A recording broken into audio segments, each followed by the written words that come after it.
Well, hey there guys, and welcome back. On this week's show, we're making some circle templates.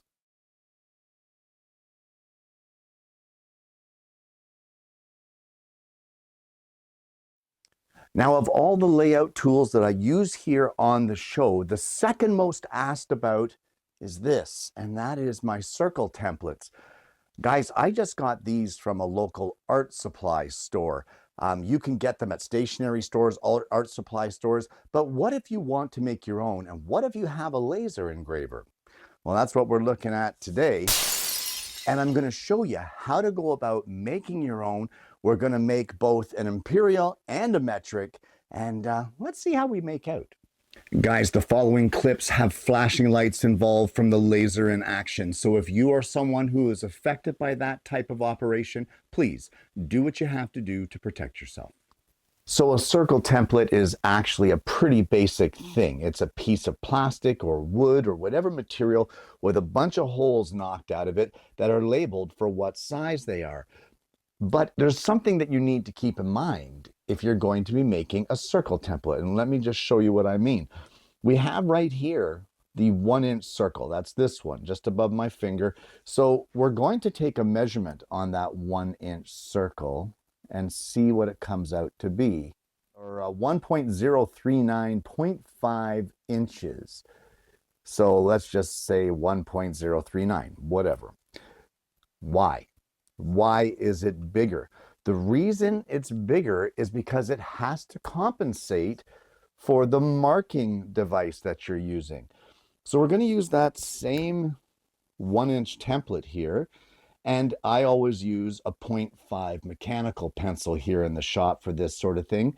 So I'm going to lay it against the inside of the template and run it around to draw our circle. If you remember, we've got 1.039 here on our calipers. Well, let's just put this center of the line and bring this side into the center of the line.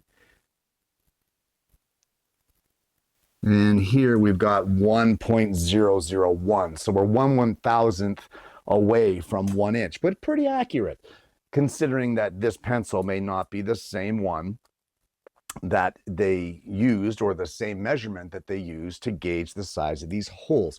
So what we need to do is we need to measure whatever device we are using to mark our circles. If you have one that you use in a normal basis, and I'm going to measure not the lead, but the little metal tube that the lead comes out of. And that measurement in this case is 0.038 inches. So we need to mark that down, 0.038. And from here, we need to head to the computer, and we're going to open up Lightburn. Well, first things first, we're going to open up Lightburn. And what are we set here for? We are set for the Xtool D1 Pro, which is perfect because that's the laser I'm going to use to cut this. But let me just show you here what I mean about our circle template. So we're going to hold the shift and draw a circle. And what holding the shift does makes it so that it is equal both on the X and the Y measurements. If I draw a circle and I don't hold the shift, you can see that I can change both and it's hard to get a perfect circle. So either way, we'll get rid of that one. And here we have the circle that we are interested in. And how big is this? It's millimeters. Well, you know what? Let's go to inches because that's what I'm demonstrating here on this. And that's what we're talking about with our circle template. And this is 1.9306 inches in diameter. Let's get rid of that 936. And here we have a 1-inch circle. But remember what we said, that the distance or the thickness of the yellow shaft or the tube that holds our lead is 0.038. So that shaft is going to ride on the inside of this hole, which will put our lead half of that distance inside the hole. But not only will it put it half on this side, it's going to put it half on this side, which will make our hole here 0.038 smaller. So what we want to do is come up to the size for our hole. Make sure that we're locked in so it does both the width and the height at the same time. And we are going to add 0.038 inches. And this is actually the size of the circle for our 1-inch hole. It's 1.038 to take into account the size of whatever pencil or whatever device we're using to draw the circle. So I'm going to get my laser set up here, and what we're going to do is once I get it set up, we're just going to cut just this one hole, and we're going to test it and see if our theory is right about the measurements and how much larger our hole needs to be. Well, I forgot to turn the air assist on for that engraving, but we'll just have to remember not to do that when we actually make our template. So this is our 1-inch. We're going to ride the metal of our pencil on the inside of our template, and let's just measure it and see what we get. And it looks like we're pretty good there at 1 inch. Just check it with the other side. Yeah, not bad. Okay, so now what we need to do, now that we've determined that that is the correct measurement, that 0.038 bigger, we need to make ourselves a pattern on the computer in Lightburn. Well, we can see here that I have made up a pattern, and if you're going to make your own, the first thing that you need to decide is what circles that you want. And I have decided that I'm going to go from 1/8 of an inch all the way up to 1.5 inches, and I'm going to do it in 1/8 of an inch increments. But each one of these circles is 0.038 of an inch bigger than what this dimension states. So you need to do the calculations as you go along, and you need to make sure that each one is the right size if you want something that's accurate. Now we can see over on this side, we have the labels. That's the red layer, that is all these numbers, and I have set them to be a fill. In other words, they're going to fill in these numbers so that they're not hollow like this. I don't want outlines, I want them prominent. As well, we have the next layer, which is the crosshairs. Those are these green lines here.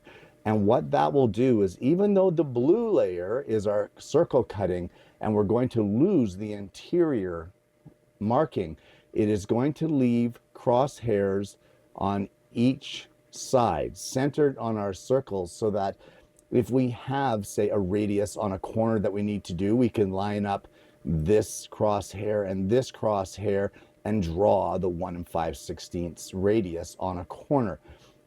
Or if we know where the center is, we can have our lines, our crosshair lines, drawn on our project and line up our crosshairs on our template in order to draw the proper circle template that we want.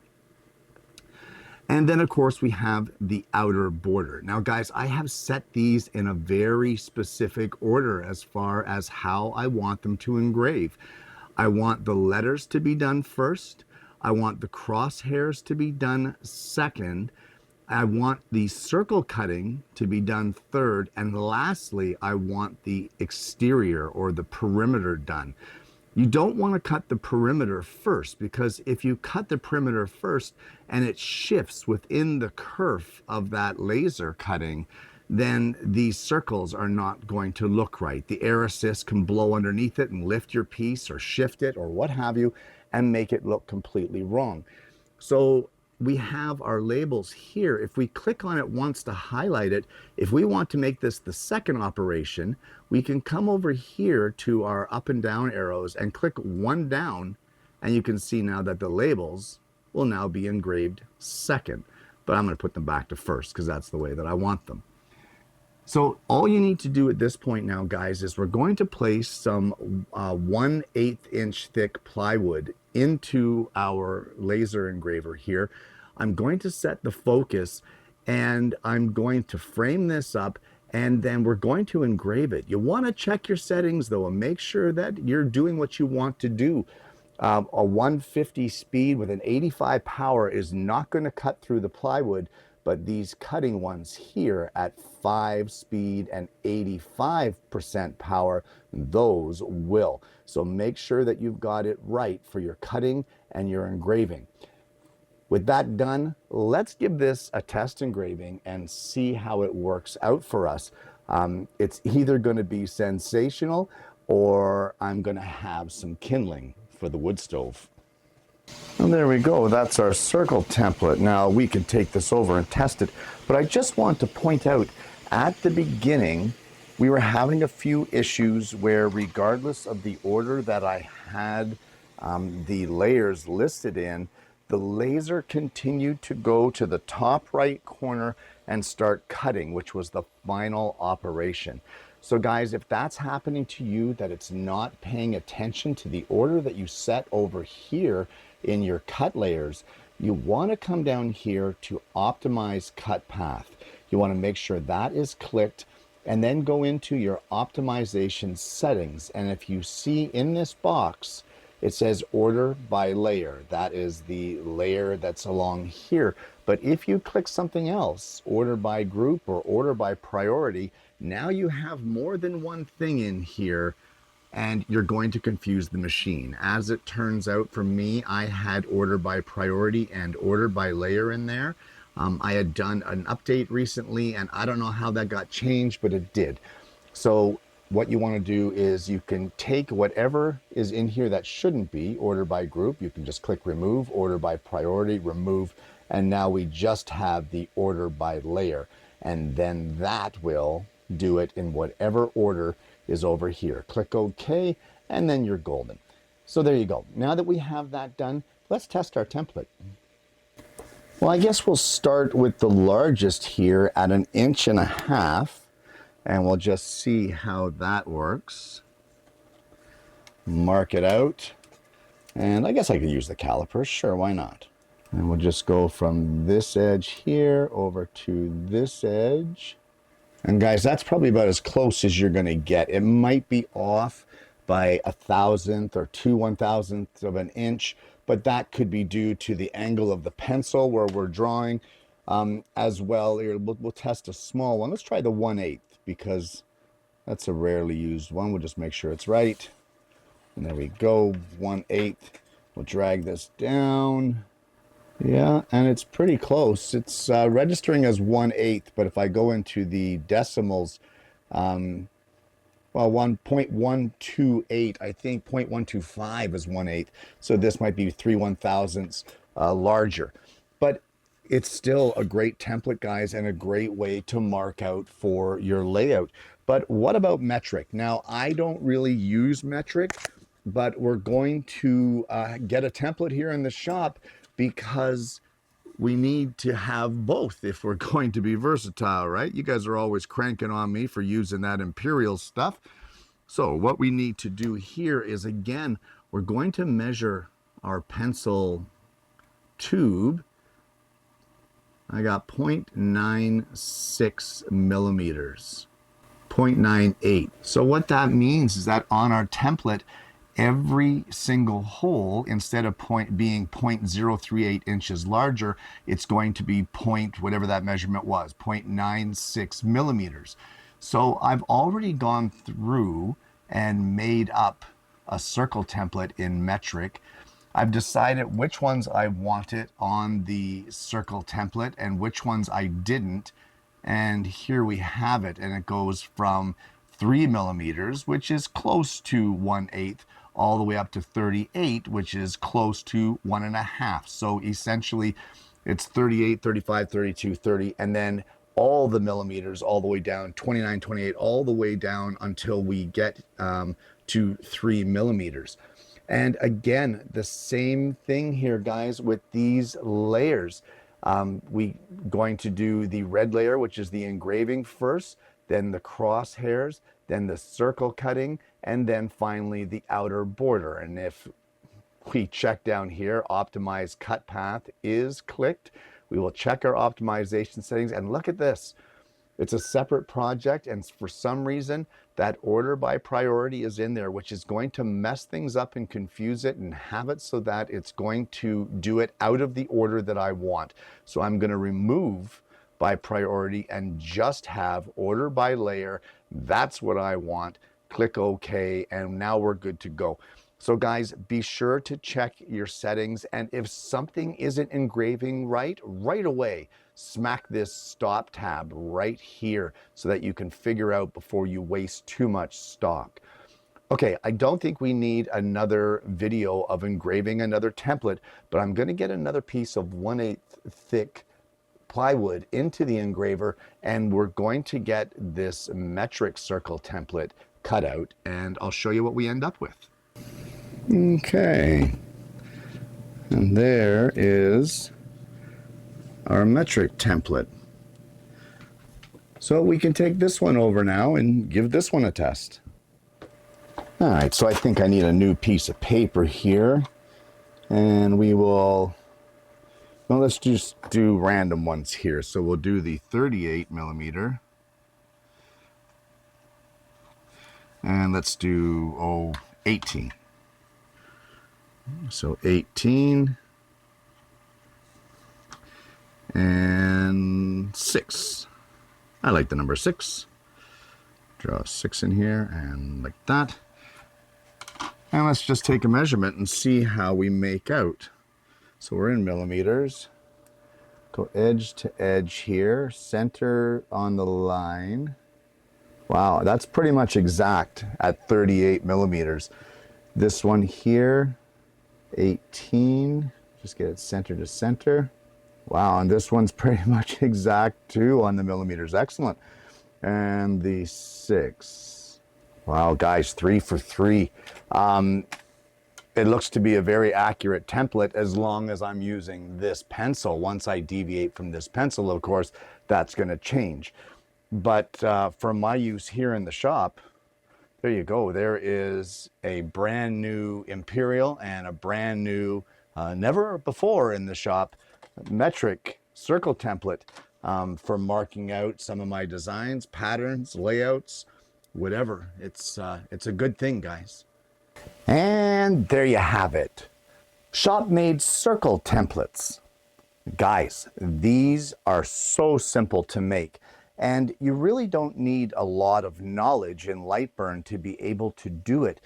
The tools that are there to be able to make your perfect circles, say like holding the shift key while drawing the circle, those sort of things will help you along, and they're also things that experience will provide you with. So the more you work with Lightburn, the more experience you get and the faster you get at it.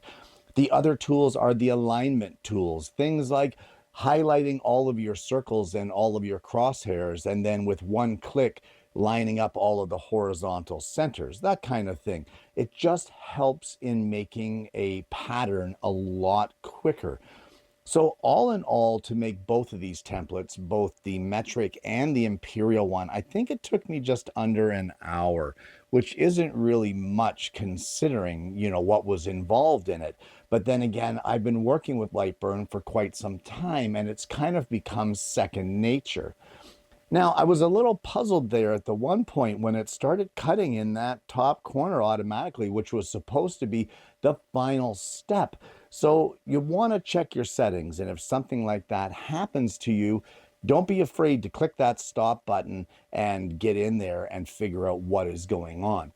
Either way, guys, this is a great project. It's a great little tool to add to your layout arsenal, and so easy to make. Guys, I want to thank you so much for tuning in this week. If you're interested in the files for these, if you're not into designing your own or what have you, and you want the files that I have designed, either the metric or you want the Imperial, or possibly you just want the SVG, because you could cut this out of thicker plastic on, say, a Cricut cutter. If you want the SVG file, just let me know. You can send me an email at kennye@acutabovewoodworkings.com, and I have no problem whatsoever sending the files along to you. Guys, I want to thank you so much for tuning in this week. If you haven't already, or if you found any part of this show entertaining or helpful, why not like and subscribe to the channel? We've got an amazing audience base here, and I'm hoping that you're going to consider becoming a part of it. Guys, I want to thank you so much for tuning in this week. I hope you've enjoyed the project. I hope if you have a laser graver at home, you're going to give it a try or ask for the files and try it out and cut your own circle templates. But more importantly, I hope you're going to join me again next week when I bring you yet another Alternative Tuesdays.